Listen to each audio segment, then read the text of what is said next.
రాష్ట్రాన్ని పరిపాలించారు, ప్రస్తుతం పరిపాలిస్తూనే ఉన్నారు. వారి యొక్క గత చరిత్రలో, వారి గత పరిపాలనలో ఎక్కడా కూడా సెంటు భూమి పంచిన చరిత్ర లేదు. కావాలంటే దాని మీద మనం ఎక్కడైనా డిబేట్ చేయొచ్చు.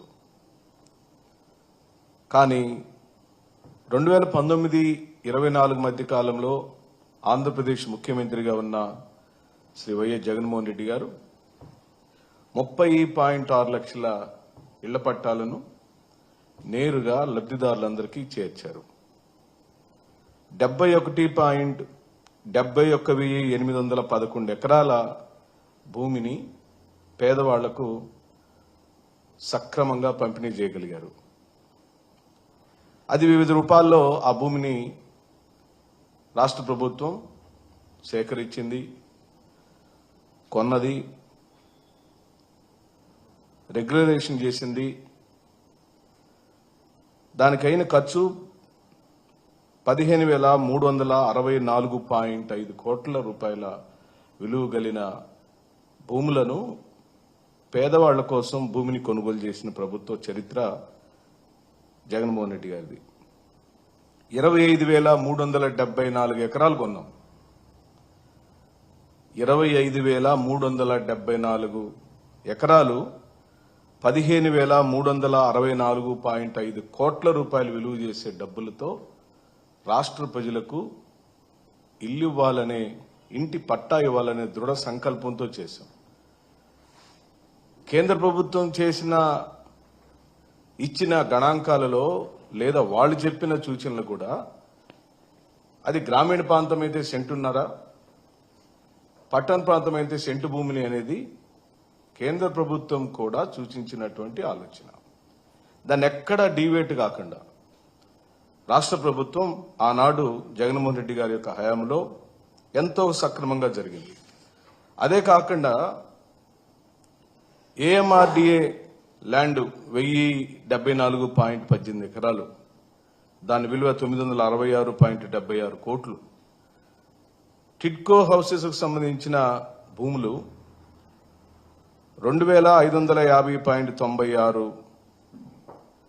దానికైన ఖర్చు 2,295.86 కోట్లు. అలాగే పొజిషన్ సర్టిఫికెట్లు కూడా ఇవ్వగలిగాం మా ప్రభుత్వంలో.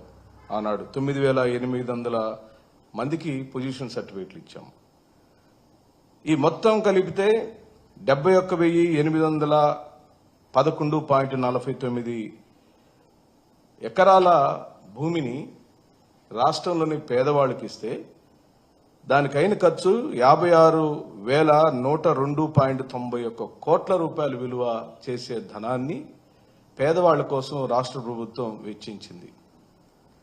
ఇది భారతదేశ రాజకీయ చరిత్రనే కాదు, ఈ భూమండలంలో, ప్రపంచంలో ఏ రాజకీయ పార్టీలు కూడా ఇంత పెద్ద ఎత్తున భూ పంపిణీ చేసిన కార్యక్రమం లేదు. ఆనాడు వైఎస్ఆర్ గారు ఎస్సీ ఎస్టీలకు 3 లక్షల ఎకరాల భూమిని, సాగు భూమిని ఆ రోజున పంచిపెట్టిన చరిత్ర వారి తండ్రి గారైన రాజశేఖర రెడ్డి గారిది. అయితే ఈ రోజున మళ్లీ తిరిగి ఆ తండ్రి గారి యొక్క చరిత్రను మళ్లీ తిరిగి రాసిన వాడు జగన్మోహన్ రెడ్డి గారు. ఈ రోజున 31 లక్షల మందికి ఇళ్ల పట్టాలు ఇచ్చారు. వాటిలో మళ్లీ ఇవ్వటమే కాదు, ఇళ్లు కట్టించే కార్యక్రమం కూడా పెద్ద ఎత్తున జరిగింది. అదొక మహాయజ్ఞంలాగా చేశాడు. ఎక్కడా కూడా జగన్మోహన్ రెడ్డి గారి యొక్క పరిపాలనలో సువర్ణాక్షరాలతో రాయగలిగిన అనేకమైన అంశాలలో, అది సచివాలయ వ్యవస్థ కావచ్చు, వాలంటరీ వ్యవస్థ కావచ్చు, పేదలందరూ అబ్బురపడి ఆయన్ని గుండెల్లో పెట్టుకున్న ఓ పెద్ద కార్యక్రమం అది ఇళ్ల పట్టాల పంపిణీ మరియు ఇళ్లు నిర్మించిన కార్యక్రమం. దాన్ని ఈ రోజున ఓర్చుకోలేని చంద్రబాబు నాయుడు గారు, వారి ప్రభుత్వం, వారు సొంతగా భూమి కొని ఎక్కడైనా ఇస్తే నిజంగానే ఆశపడేవాళ్ళు. నిజంగానే మనం అప్రిషియేట్ చేయాలి. చంద్రబాబు నాయుడు గారు కూడా జగన్మోహన్ రెడ్డి గారు చేసిన పనిని కొనసాగిస్తున్నాడని, లేదా అర్హులైన వాళ్ళ యొక్క సంఖ్య మళ్ళీ కొత్తగా వచ్చిందని, వాళ్ళకి తిరిగి పంపిణీ చేసేదానికి ప్రభుత్వమే మళ్లీ భూమిని కొంటుంది, సేకరిస్తుంది అని మనలాంటి వాళ్ళు నిజంగానే ఆనందపడేవాళ్ళు. కానీ ఇప్పటికే పంపిణీ చేయబడి, ఇప్పటికే లబ్ధిదారుడుగా గుర్తించబడిన వ్యక్తిని వైఎస్ఆర్ కాంగ్రెస్ పార్టీ హయాంలో ఇళ్ల పట్టాల యొక్క లబ్ధిదారులు ఎంపిక చేసేటప్పుడు ఎక్కడ కూడా రాజకీయ ఇన్వాల్వ్మెంట్ లేదు. మీరు కావాలంటే మా మా మా పాత కేబినెట్ నిర్ణయాలు కానివ్వండి, జగన్మోహన్ రెడ్డి గారి యొక్క ప్రెస్ మీట్లు కానివ్వండి, హౌసింగ్ మినిస్టర్ గారి యొక్క గణాంకాలు చెప్పినప్పుడు కానీ ఎక్కడా కూడా రాష్ట్ర ప్రభుత్వం రాజకీయ కోణంలో ఇళ్ల పట్టాల పంపిణీ జరగలేదు. పూర్తిగా ఈ రాష్ట్రంలోని నిరుపేదలకు, అర్హత కలిగి ఉండి ఒకే ఇంట్లో 2-3 కుటుంబాలు నివసిస్తున్న పేదవాళ్లకు, నిష్ఠ దరిద్రంలో ఉన్న కటిక పేదవాడికి ఆనాటి ప్రభుత్వం దయార్థ హృదయంతో అర్హతను పొందిన ప్రతి వ్యక్తికి ఇంటి పట్టాలను ఇచ్చిన కార్యక్రమం జరిగింది. దానిలో ఇప్పుడు వాళ్ళు కట్టుకోలేకపోయారు కాబట్టి, సకాలంలో ప్రభుత్వం నిర్దేశించిన కాలంలో ఇంటిని నిర్మాణం చేసుకోలేకపోయారు కాబట్టి ఆ ఇంటి పట్టాన్ని తిరిగి క్యాన్సిల్ చేసి మళ్ళీ కొత్త వాళ్ళకి కేటాయిస్తానని చెప్పడం ఎంత దుర్మార్గం. మీకెవరిచ్చారు హక్కు?